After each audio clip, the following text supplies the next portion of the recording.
ouvir o Eventos Finais. Já tinha lido 2 ou 3 vezes, mas agora eu escutei ele. E foi muito legal ter escutado, porque parece que tinha algumas coisas que eu não tinha lido, eu tinha esquecido já. E ouvindo agora, eu consegui sintetizar mais algumas coisas. Então vocês hoje baixem no teu celular, tá bom? EGW, é azulzinho. Baixa ali, você vai ter muitas coisas boas. Sabe por quê? Quando você vai fazer um sermão, você digita lá uma palavra lá, café. Você vai descobrir tudo que Deus falou sobre o café. Tá? Você põe lá outra palavra qualquer aí. Revolução.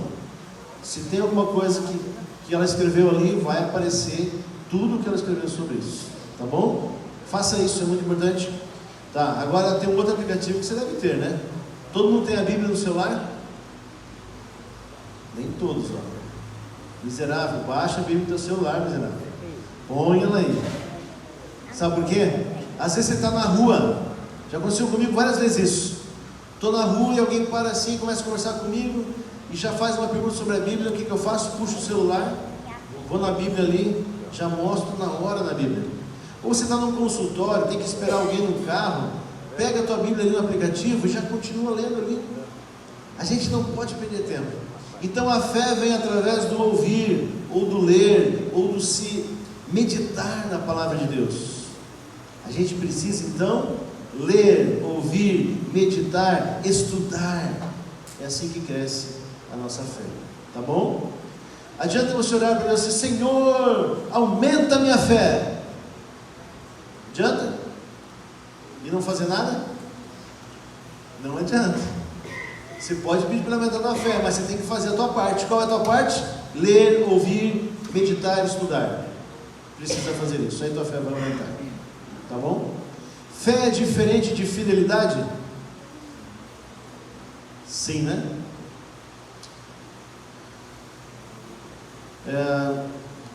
Eu já fui infiel, ainda sou em muitas coisas, mas assim, os dízimos eu tive dificuldade. Logo quando eu casei com a minha esposa, nós tivemos dificuldade para acertar a questão do dízimo. Um dia minha esposa desafiou e falou assim: olha, o que eu tenho lido, o que eu tenho ouvido é o seguinte: você recebeu o teu salário, a primeira parte é de Deus, então eu vou lá, divido meus 10% e devolvo a Deus. Eu falei assim: mas mulher, se não estamos conseguindo nem pagar as contas, como é que eu vou tirar primeiro para Deus? Daí como é que fica minhas contas? Aí agora entra a fé.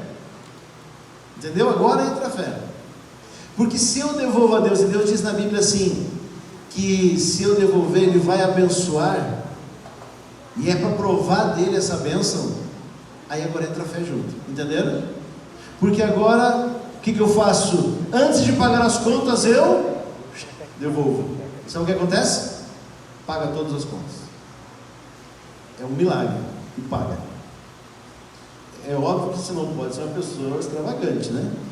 Aí você começar a abusar, não vai pagar mesmo. Você tem que estar ali bem controladinho, fazendo as coisas naturalmente, aquilo que é necessário, né?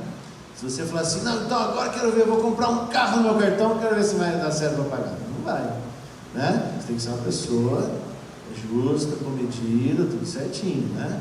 Então assim, a fé, ela também, você não pode abusar da fé. Porque se você não é uma pessoa que é controlada, que faz as coisas para acontecer, como é que você quer que Deus age da mesma forma? Tá bom? Vamos lá. Rumo ao lar. Alguns homens trouxeram-lhe um paralítico deitado em sua maca. Vendo a fé que eles tinham, Jesus disse ao paralítico: tenha bom ânimo, filho, os seus pecados estão... Mas calma aí, ele é um paralítico, o que tem a ver pecado com a paralisia dele? O pessoal achava que por ele ser pecador, ele se tornou vítima da... Então só porque eu sou careca, eu sou pecadora? É um pecador. E é mesmo, né? Tá certo. Mas é isso que eles achavam. Se uma pessoa tinha alguma dificuldade, algo especial ou diferente dos outros, ou uma deficiência, certo? Era uma pessoa muito pecadora. E se não era ele, eram os pais dele. Mas olha que interessante a didática de Jesus. Antes de todas as curas, Jesus perdoava os pecados. O que é mais importante? Você ser curado ou ter os pecados perdoados? Amém?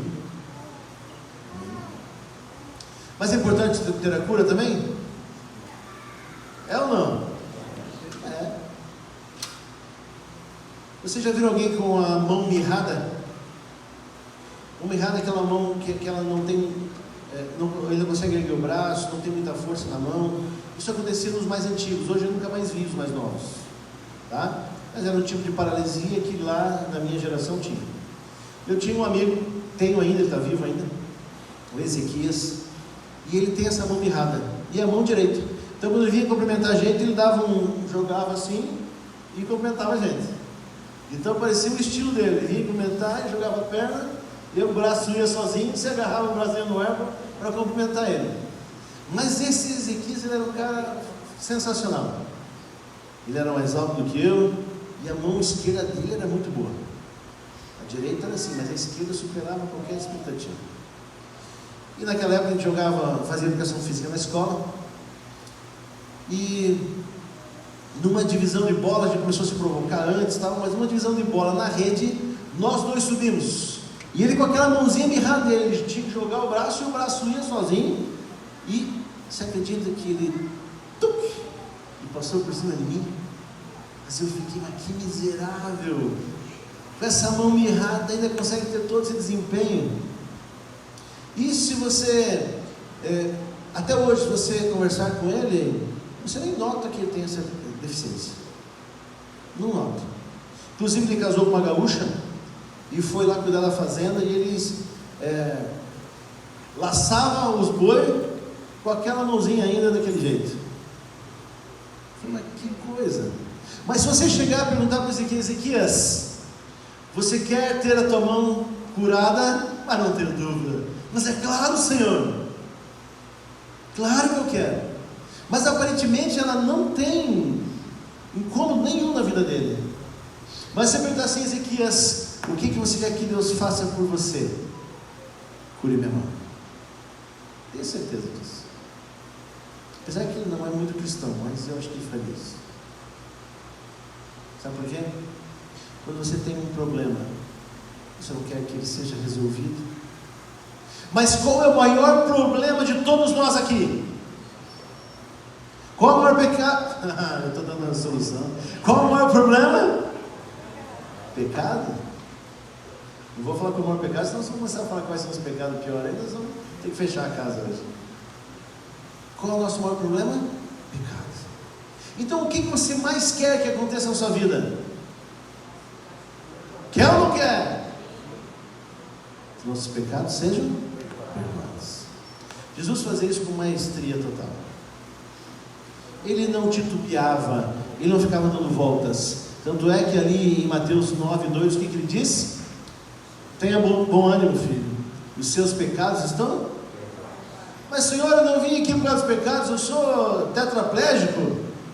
Os pecados estão perdoados. Vai, não peques mais. Levanta e anda. Pega a tua cama e vai. Você tem algum defeito muito grande que você quer que Deus te corrija, te ajude? Você tem algo assim que te incomoda, talvez ao mesmo nível dos pecados? Talvez até mais do que os pecados? Você consegue achar que uma pessoa tetraplégica, ela peque menos do que você? Ou ela tem mais pecados que você? Sabe que o maior problema dos pecados estão na mente, né? Não estão no corpo. O corpo é só uma consequência do que a mente faz.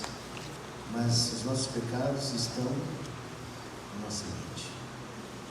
Vamos andar mais um pouquinho? O que é fé?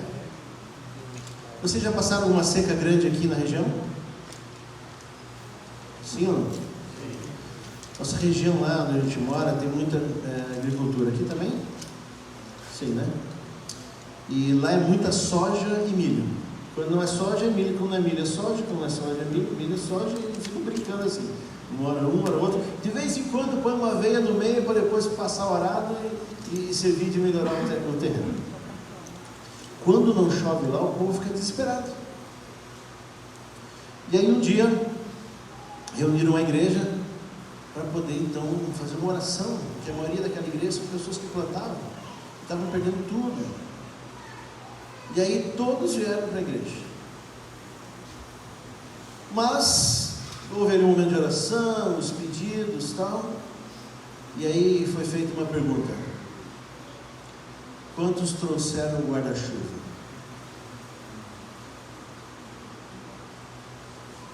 Apenas uma mulher trouxe o guarda-chuva. Entende o que é fé? Se eu estou buscando algo, eu já tenho que ir com a solução do problema também. Porque eu tenho tanta fé que isso vai acontecer, não tenho dúvidas que Deus vai fazer o milagre. E eu preciso de milagre todos os dias da minha vida, você também. Mas você está crendo nisso? Você está buscando este momento? Você realmente tem a fé dessa mulher que é a única que levou o guarda-chuva no momento de oração? Como nós estamos encarando esse momento de fé? Voltando, Jesus a viu e disse: ânimo, filha, a sua fé a curou. E desde aquele instante a mulher ficou curada. Essa mulher realmente tinha muita fé. Ela gastou tudo que tinha com os médicos da época. Gastou tudo, todo o seu tempo, sua saúde. E foram muitos anos com fluxo de sangue contínuo. Uma mulher com fluxo de sangue contínuo, ela perde toda a sua saúde, ela fica desnutrida, fica acabada. Naquela época era muito pior, porque nós não tínhamos os chuveiros que temos hoje. Então a mulher era considerada imunda, porque ela não tinha essa limpeza que hoje nós podemos ter. Imagine então, naquele momento, ficar 30, 40 dias sem tomar um banho e com todo aquele fluxo de sangue. Vocês mulheres sabem o que é isso, os homens estão só tentando imaginar. Assim, o que você está dizendo? Mas vocês mulheres têm a certeza que isso não é fácil. Talvez algumas de vocês já teve 10 dias, 20 dias de fluxo contínuo. E você tem que ir ao médico, tem que tomar remédios, às vezes tem que ficar internado. E aquela mulher estava há anos e anos com essa situação. Quando ela soube que Jesus estaria na cidade, ela não pensou duas vezes. E ela tinha uma certeza muito grande que ela precisava apenas tocar no manto de Jesus. Ela só queria tocar em Jesus. Mas agora, onde Jesus ia, tinha uma grande multidão, uma turba em volta dele, e ele não conseguia se livrar muitas vezes. Muitas vezes ele tinha que sair corrido para um lugar, pegar um barco para ir para o meio da água, porque as pessoas estavam ali sufocando. Mas Jesus tentava atender todos, ele ficava às vezes até altas horas da noite, atendendo o máximo de pessoas possível. Mas esta mulher agora, quando toca em Jesus, ela agora foi curada imediatamente. E o próprio Jesus diz o quê? A tua fé me curou. Mas talvez você tenha orado por muitos anos por alguém, ou você tenha feito tantas coisas para mudar alguma coisa na tua vida e você não tem conseguido. Eu já ouvi famílias que um pai alcoólatra e oraram por esse pai durante 30, 40 anos, mas no final dos 40 anos tiveram a bênção. Amém? E eu batizei inclusive um desses. Depois de 40 anos de alcoólatra, batendo todo mundo em casa, indo para a cadeia, saindo da cadeia, aquela loucura toda, conseguiu a bênção. Então o que eu digo para você? Não desista daquilo que você entende que você precisa mudar na vida, porque o momento que você desistir, nem Deus pode fazer mais nada. Como assim, pastor? Deus não pode fazer mais nada? Deus pode tudo, mas Ele não vai passar por cima do teu livre-arbítrio, da tua escolha. porque Ele te ama e te respeita. Ninguém que não quer estar no céu estará no céu. Só estarão no céu pessoas que querem estar. O primeiro requisito para alguém estar no céu, no lar que a gente tem cantado todas as noites, o primeiro requisito é querer. Tudo posso naquele que me fortalece. Conhece o verso? Diz que está na Bíblia. Você conhece o verso?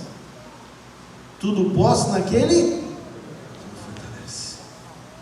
Mas esse tudo posso parece às vezes assim, palavras ao vento. Você realmente tem buscado esse poder nas mãos do Senhor? Ou você tem desistido no meio do caminho? Vou contar mais um pouquinho da minha vida. Contei para vocês que eu fui adicto, eu fui usuário. E tenho certeza que tem muitos outros aqui também. Digo uma coisa para vocês: não se envergonhem e não desistam do caminho de vocês. Por 10 anos eu fui usuário de drogas. Eu tive 2 overdoses de cocaína. Na primeira, eu estava já no chão, desfalecendo, meu coração explodindo. Deus veio falar comigo. O Espírito Santo de Deus disse assim: filho, esse não é o caminho que eu tenho para você. E eu ali não tinha mais como falar palavras, eu estava morrendo mesmo. Eu falei com Deus em pensamento, falei: Senhor, me liberta, me deixa viver, que eu vou te servir. Imediatamente eu comecei a voltar. Me levantei, fui para casa, chorei, tomei banho e tal, e falei: agora eu vou mudar de vida. Depois de algumas horas, no outro dia, parece que eu esqueci tudo e continuei tocando minha vida normal. 30 dias depois eu tive a segunda overdose. Essa overdose foi um pouco pior ainda. Estava eu de novo no chão, morrendo, o coração explodindo na cabeça. Tum, tum, tum, tum, tum, tum. E ele vai parando. Deus vem de novo e fala assim: filho, não é esse o caminho que eu tenho para você? Eu falo: Senhor, eu sou um pobre miserável, não consegui cumprir tua promessa, mas se o Senhor me der mais uma chance, eu prometo que isso não vai acontecer de novo. O Senhor não vai falar comigo mais aqui no chão, nessa situação. E realmente naquela noite eu voltei para casa. Realmente eu rasguei minhas vestes, chorei a noite toda, conversei com Deus durante a noite toda e falei, fiz um pedido para Deus: Senhor, não me deixe esquecer a promessa que eu te fiz. Sabe o que aconteceu? Toda vez que eu pensava em usar drogas de novo, Deus vinha e falava assim: filho, não é esse o caminho que eu fiz para você, que eu tenho para você. Eu falei: Senhor, me ajuda. E eu desviava o caminho e continuava assim, em frente, sem usar nada. Qual foi o pedido que eu fiz para ele? Me lembra, Senhor. Me lembra, quando tiver caindo em tentação, me lembra do que eu pedi para você. Me alerta. E é isso que você tem que pedir todos os dias: Senhor, me alerta, me mostra, me fala, me mostra o caminho. Eu sou burro. Ai, pastor, coisa feia falar isso na igreja. Não, nós somos burros mesmo, porque nós estamos vendo o mal que acontece na minha vida, na minha saúde, e eu continuo indo pelo mesmo caminho sem parar. Estou vendo o fim, estou vendo a morte, talvez até a morte eterna, mas eu continuo nesse erro.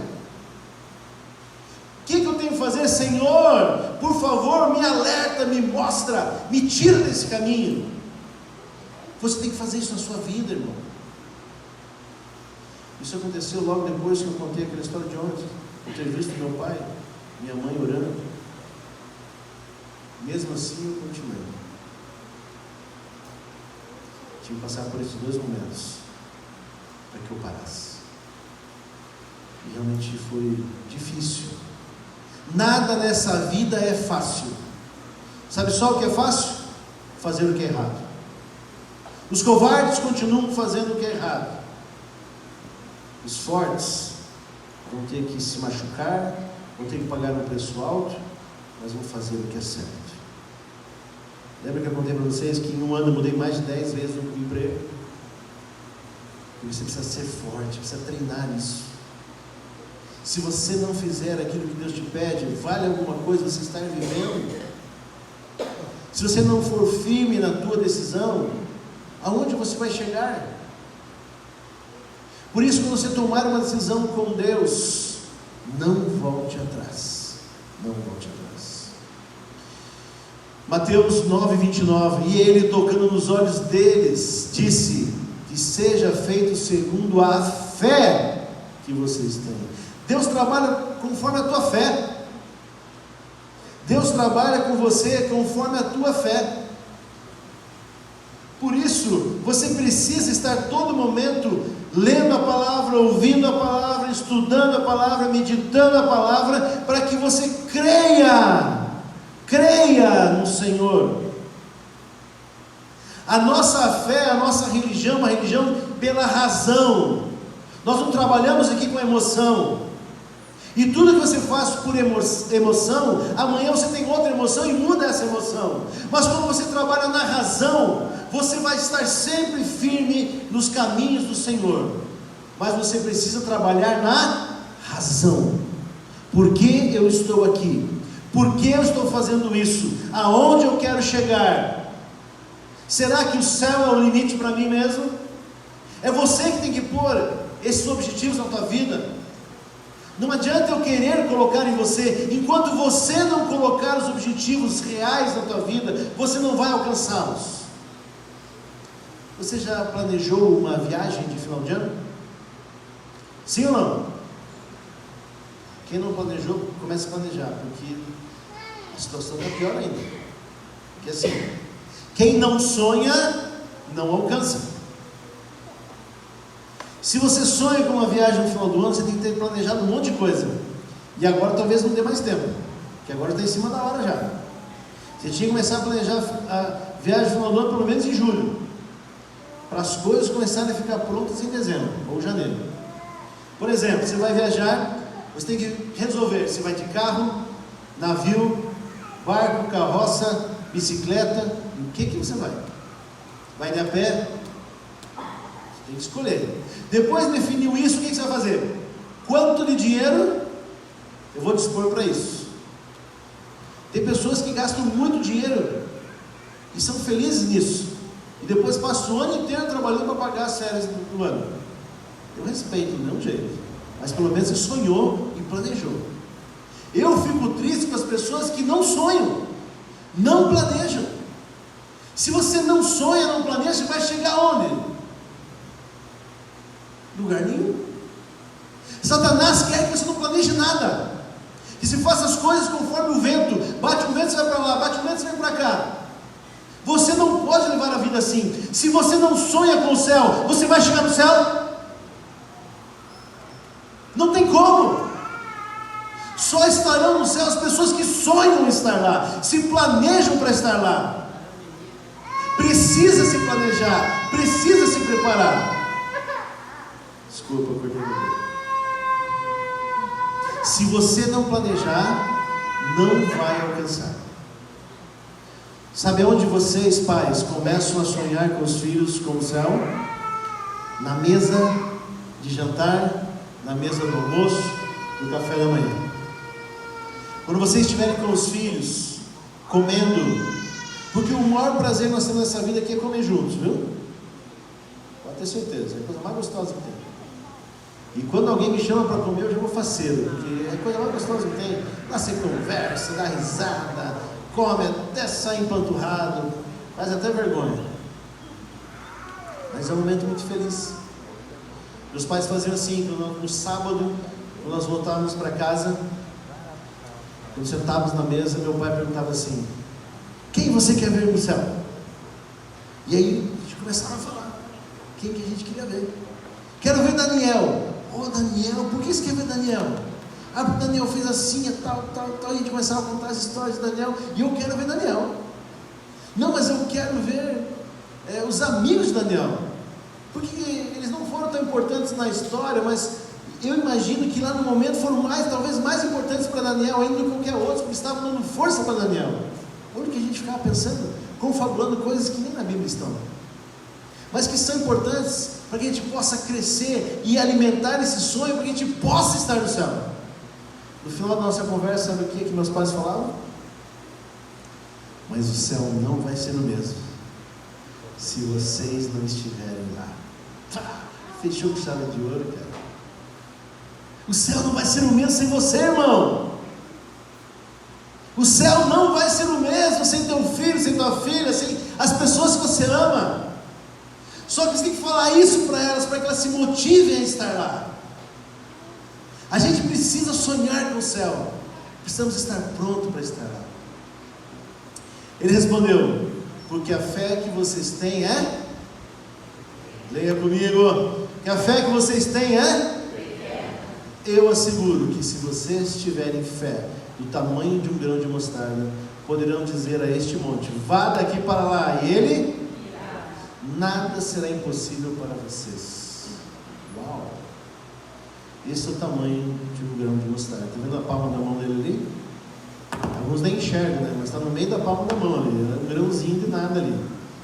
E é essa fé que Deus está dizendo. Se tiver um grãozinho assim, ó, uma fezinha desse tamanho, vocês vão mover montanhas. Será que é possível para a gente ter a fé no tamanho do grão de mostarda? É. Por isso que Jesus usou este grão de mostarda, para você entender que é possível, que eu e você podemos ter essa fé. Então o que você tem que fazer? Vai em busca dessa fé. Vai em busca dessa fé. Tá? Esse é um treinamento que você tem que fazer. Vamos lá. Última leitura nossa aí. Durante esses dias que Cristo passou com os discípulos, eles adquiriram nova experiência. Ao ouvirem o querido mestre explicar as Escrituras à luz de tudo quanto acontecera, sua fé foi inteiramente firmada nele. Chegaram ao ponto em que podiam declarar: eu sei em quem tenho.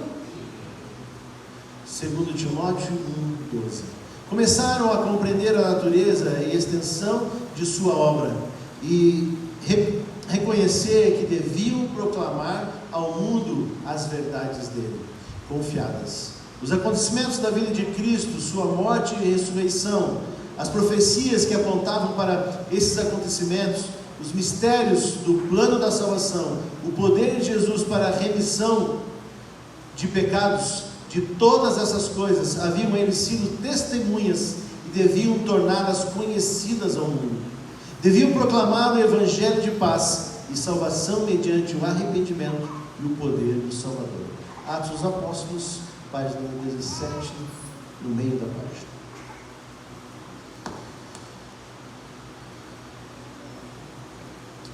Como é que você tem professado a tua fé para as pessoas?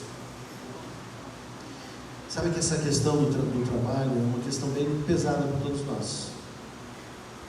E várias vezes dessas 10 vezes que eu mudei, todas elas foram por causa do sábado.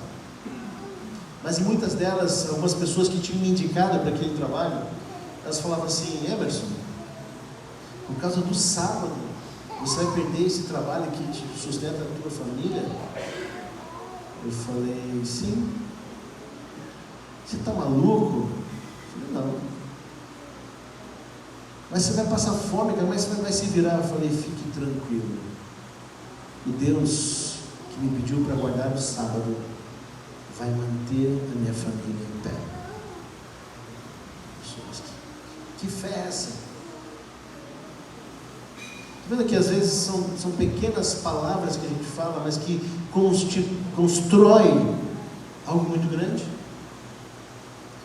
A questão do criacionismo também é algo bem interessante. É muito mais fácil você crer no criacionismo do que você crer no evolucionismo.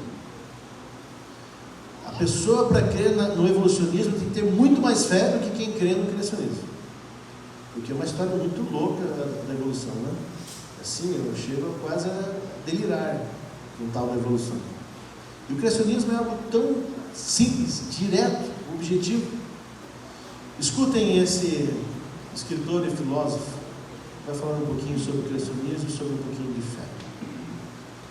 Vocês têm outras ideias, me perdoem, não fico zangado comigo, não. Eu tenho minhas ideias, mais respeito aos outros, mas eu uma vez, eu estava numa livraria no Recife e peguei um livro de Engels, um grande filósofo alemão, um companheiro de Marx, e que era muito respeitado.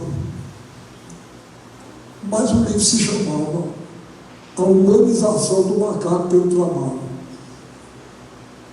Na mesma hora de ver esse homem, eu não leio mais nada dele.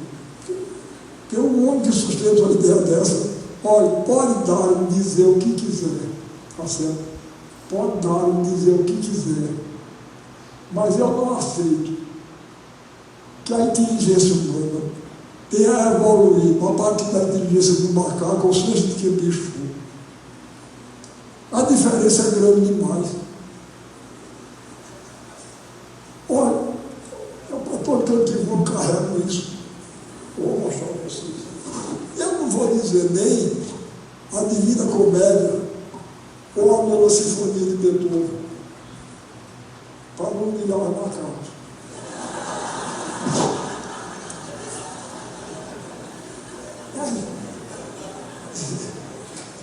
Eu não vou nem dizer.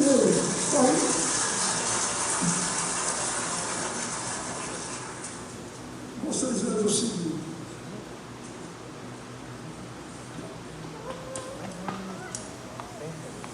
Como eu disse a vocês, eu sou um sertanejo e eu sou um homem de inteligência prática e cética. Vocês estão ouvindo o que é isso? É um pegador de roupa. Olha, eu vou dizer uma coisa, olha, a gente não sabe o nome do homem que inventou isso, mas ele é um gênio. Eu nunca vi repare, 2 pedacinhos de madeira, um ferrinho dobrado aqui de uma maneira engenhosa, danada. Ele fica fechado. Quando a gente aperta, ele abre. A gente solta, ele fecha. Olha, eu vou dizer uma coisa a vocês. Um macaco pode trabalhar 500 milhões de anos, ele não fala um negócio desse. Tá certo? Não fala. Não fala. Na inteligência humana tem uma centelha divina que não tem bicho que chegue perto. Tá certo? E macaco já nasce macaco. E gente já nasce gente.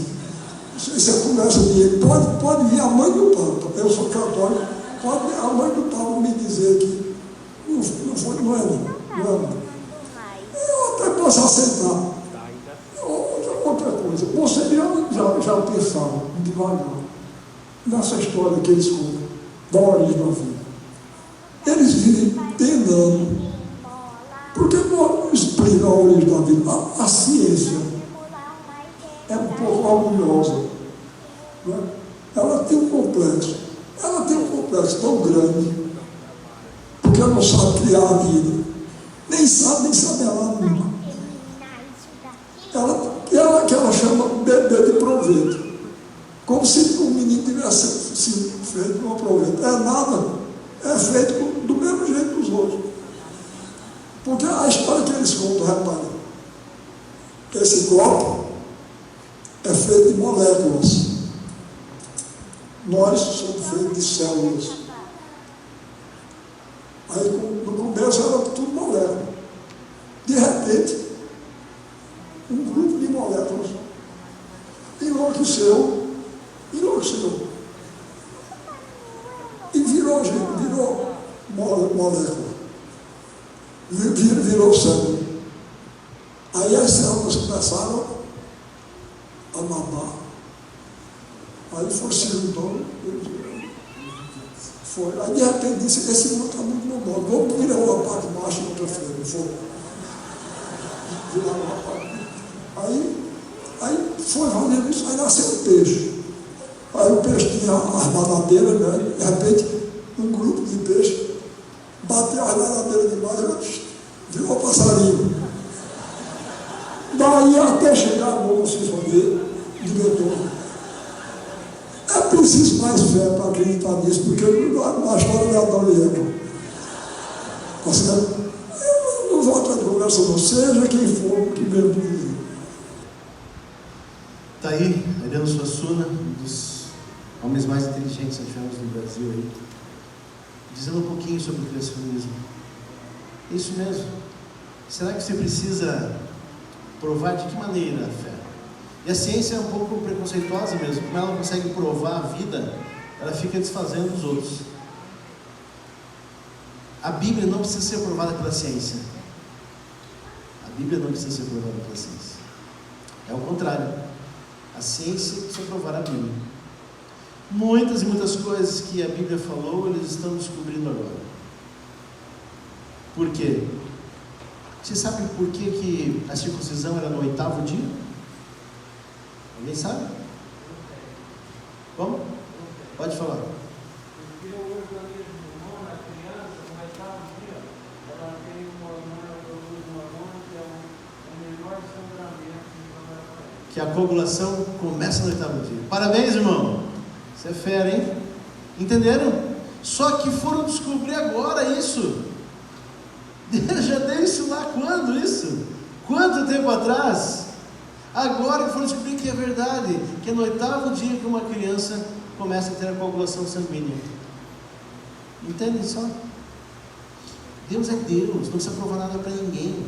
Quando Deus fala para você não comer certos tipos de carne, é porque Ele é o Criador dos animais. Ele não está com charminho, ah não, esse eu não quero que você coma. Não, Ele criou, Ele sabe, os animais são impuros, que quando come, joga sujeira para a carne. E Ele sabe que Ele criou os que são, que não jogam a sujeira para a carne. Então Ele falou assim, vocês querem ter saúde? Vocês querem ir bem? Como esses animais aqui. Certo? Esses outros aqui eu não como, vai fazer mal para você. Tá, quando você vai no médico, a primeira coisa que o médico diz assim, olha, você está doente, evita comer carne de porco e não come camarão. Deus já falou isso há quanto tempo lá atrás? Que não é nem para comer, não é nem para passar perto.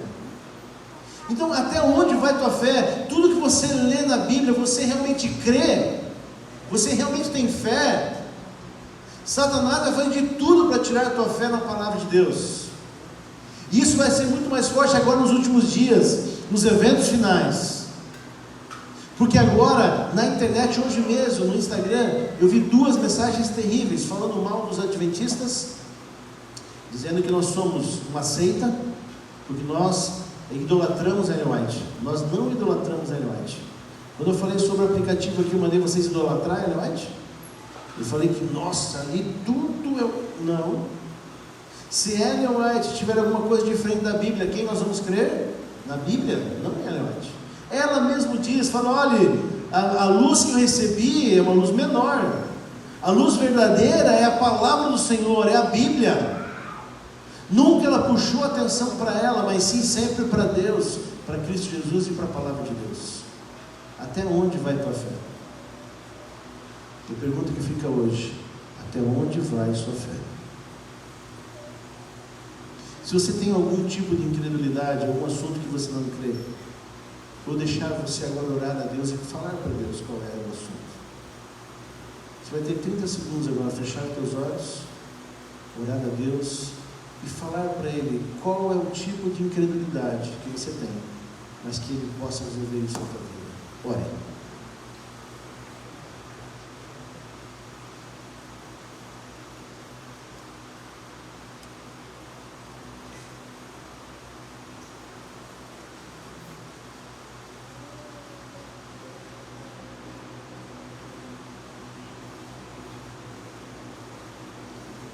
Pai querido, nós te amamos.